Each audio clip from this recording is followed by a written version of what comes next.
चुड़ैल की बांसुरी।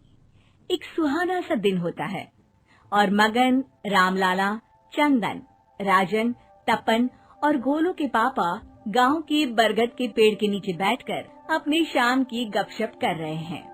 अरे रामलाला और चंदन, तुम्हारी फसल कैसी चल रही है इस साल? अरे बंधु क्या बताएं, बारिश ने तो परेशान कर रखा है। सही बात, बारिश की कमी ने दिमाग खराब कर दिया है। सरपंच गांव वालों के लिए एक खबर लेकर आता है। अच्छा मेरे गांव के भाइयों, सुनो जरा। हमारी सरकार ने किसानों के लिए शहर में एक सेमिनार का आयोजन किया है, जिसमें वो खेतों के बारे में और भी कुछ जानकारी देंगे। तो मुझे लगता है कि हमें वहाँ जाना चाहिए। सरपंच जी, मेरे अगर आपको खेतों ऐसी में कीड़ों कहानियाँ ने अच्छी परेशान लगती कर हैं, दिया है। तो कृपया एक उसके लाइक लिए और कुछ जानकारी सब्सक्राइब मिलेगी करें। क्या? बिल्कुल, तुम्हारे खेतों के बारे में तुम्हें सारी जानकारी देंगे। बोलो, तुम तीनों को जाना चाहिए, बहुत फायदा होगा तुम्हें उससे। ये कहकर सरपंच वहाँ से चला जाता है और तीनों सोचते हैं कि वो शाम के वक्त मैदान पर मिलेंगे और वहीं से रवाना हो जाएंगे। तीनों दोस्त मैदान पर मिलते हैं और जैसे ही निकलना शुरू करते हैं, तभी एक बांसुरी की आवाज सुनकर वो भी उसी ओर सम्मोहित स्थिति में चलना शुरू कर देते हैं। कुछ बच्चे हर बार की तरह अपना दोपहर का फुटबॉल का गेम खेल रहे हैं। पकड़ लिया, पकड़ लिया, पकड़ के दिखा मुझे, इतना भी नहीं कर सकता। अच्छा, कितना भागेगा?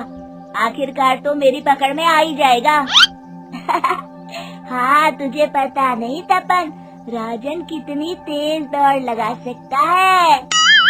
खेलते खेलते अचानक से एक बांसुरी की मीठी आवाज सुनाई पड़ती है।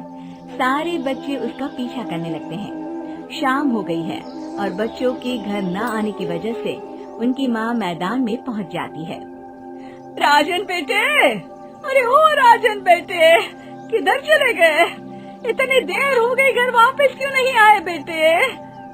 तपन बेटा, चलो घर, शाम हो गई है, कितना खेलोगे? और गोलू, ओ गोलू।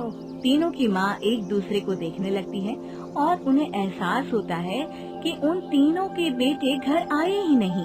अरे राजन और गोलू की मम्मी, आप इधर? राजन और गोलू घर नहीं आए क्या अभी तक? नहीं तो दोपहर में राजन मुझे बताकर गया था कि वो तपन और गोलू के साथ खेलने जा रहा है। मैंने सुना है कि गांव में एक चुड़ैल घूम रही है, कहीं वही तो नहीं ले गई ना हमारे बच्चों को?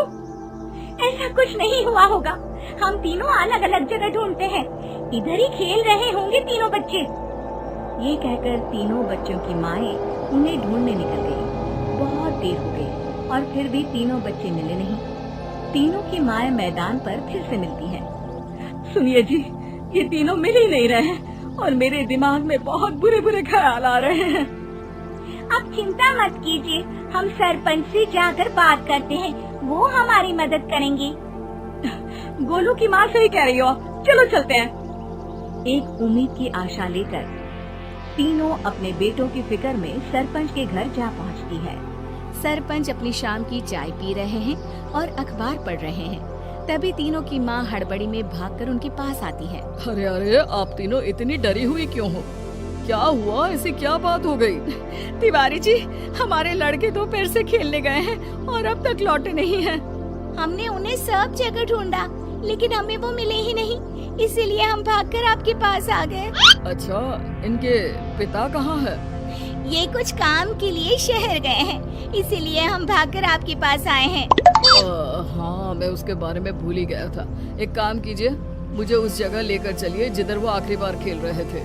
सरपंच घर से एक डंडा लेकर तीनों के साथ मैदान की ओर निकल पड़ते हैं। तीनों मैदान पर पहुंच जाते हैं और उन्हें ढूंढने के लिए कुछ सुराग खोजना शुरू करते हैं। आपको कोई ऐसी जगह पता है जहाँ ये तीनों साथ में मिलते हैं? नहीं जी, ऐसी तो कोई जगह नहीं पता। अचानक से वही बांसुरी की आवाज आना शुरू हो जाता है और सरपंच सम्मोहित होकर उस आवाज की तरफ जाना शुरू कर देते हैं। अरे तिवारी जी, आप ठीक तो हैं? कहाँ जा रहे हैं? अरे ओ तिवारी जी, वो हमें सुन नहीं पा रहे हैं क्या?